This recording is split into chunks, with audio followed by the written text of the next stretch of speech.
Hiya! So this is kind of a mixture of a March TBR slash March hopefuls. Yes, there is a previous video. The TBR wheel picks my reads for the rest of the year, but I didn't end up sticking to that. That was for last year and it was supposed to be for the beginning of this year. However, I ended up packing my books and then having to unpack them. It's a whole long story that I'm not going to get into. And so how I had them organized by that TBR, I don't have that anymore. Also, just like was in a reading slump, so I needed some books to get me out of that, and here we are. So I'm just kind of going by vibes now, and I also am going by what people around me are recommending. I also had a friend who saw Intermezzo on my shelf and was like, hey, did you like that book? And I was like, so I haven't read it yet, so I plan on reading it. It's not the first one I'm going to read in March, but it is the first one I'm going to say because I just brought it up. I haven't read a Sally Rooney yet. This one piqued my interest the most, other than Beautiful World, Where Are You? I think is the other one that has piqued my interest. But the idea of these two grieving brothers, how they might be dealing with the death of their father in completely different ways. Ivan and Peter, I'm very interested because one is 22, one is in his 30s, which I think is also an interesting age difference between siblings. And so a lot of that piqued my interest, even the dog on the cover. But the first one I actually want to talk about is Happy Place. I mean, that's the first one I plan on talking about because I started in February, but kind of got a little bit chaotic with my February reads, which you will hear about next week. The issue I have with this is the reference to Blake Lively and Ryan Reynolds. Other than that, though, I have been liking Emily Henry when it comes to contemporary romance, especially heterosexual contemporary romance, because she invented cis straight white men. Yeah, I do like her. I haven't, as I've mentioned, read a lot of contemporary heterosexual romances as of late because of the way they tend to be very heteronormative and just kind of not the most well-written books that I've read in the past few years. I like Ali Hazelwood as well, but that's a whole other thing. I talked about Ali Hazelwood recently, so you guys know that. I do want to finish this because I meant to finish it in February for like Valentine's month and all that. So it is a February hopeful in the sense that I hope I continue to like it and I hope I finish it. The rest of these are hopefuls and I hope I like them because I haven't read them yet. Did I say February hopefuls or March hopefuls? I know in the beginning I said March.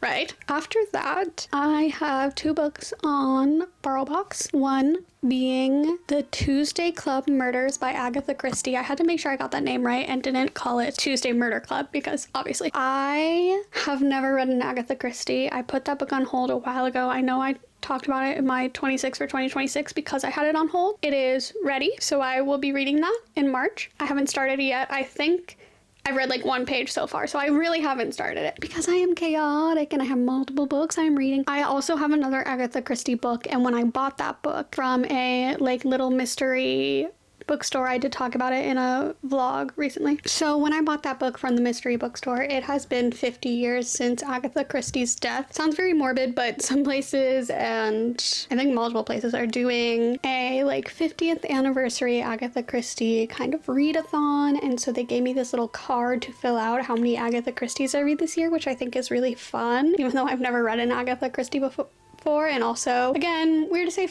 fun when it's the 50th anniversary of her death, since her death. However, I think as like a community event, a kind of readathon type thing is always nice to encourage. Though I don't plan on reading the tennis one. I don't plan on reading that one in March because I need to read the one that is available on BorrowBox. What is also not yet available on BorrowBox but will become available on BorrowBox is Girl Dinner by Olivia Blake. I've yet to read an Olivia Blake book. I have heard mixed reviews about this one. I want to get into reading horror because though I am a scaredy cat, I kind of think I might like it. I don't know. Sometimes like American Psycho, I have no desire to watch that again. I don't like to think about it, all that kind of stuff. Like that's a different kind of psychological thriller than like Begonia by Yorgos, which I really liked that film, and that one had me thinking a lot. I don't know, sometimes I feel like I can like, well, that's not really, I guess there's a difference between psychological thriller and horror. I don't mind a lot of horror films though. I loved Get Out. I'm trying to think of other horror films.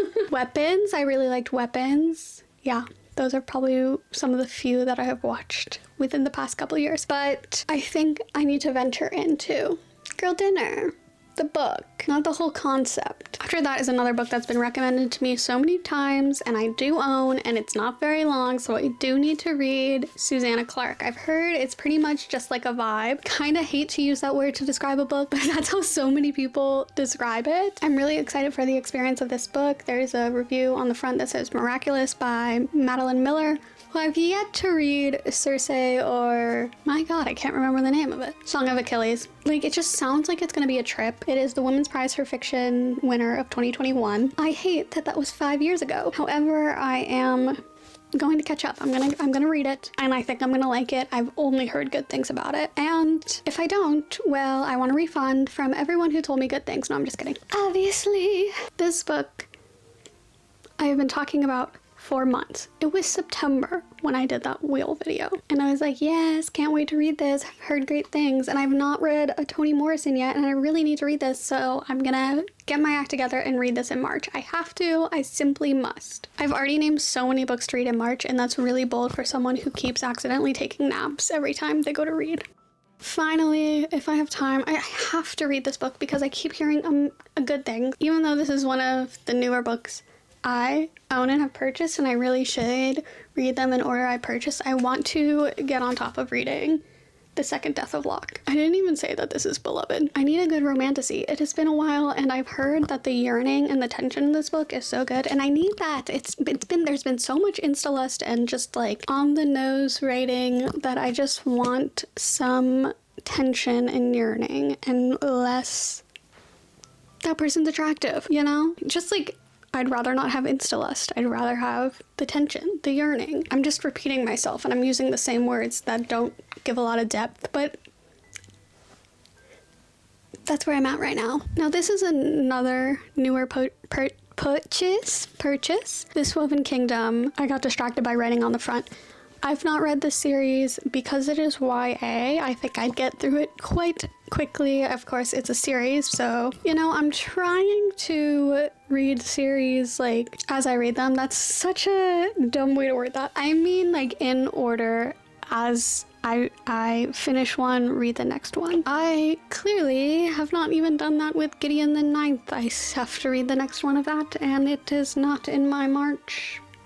It's not in my March TBR because I don't have it, and the library did have it, but it's not. I think someone has it, and it's not on the library app. I'll probably go to the local queer bookstore to get it because I think they have it as well, but we will see. These are a lot of books for a month, but hopefully that I get through them and they're good and I can give good reviews. So if you like this, like and subscribe, and I'll see you soon. Bye.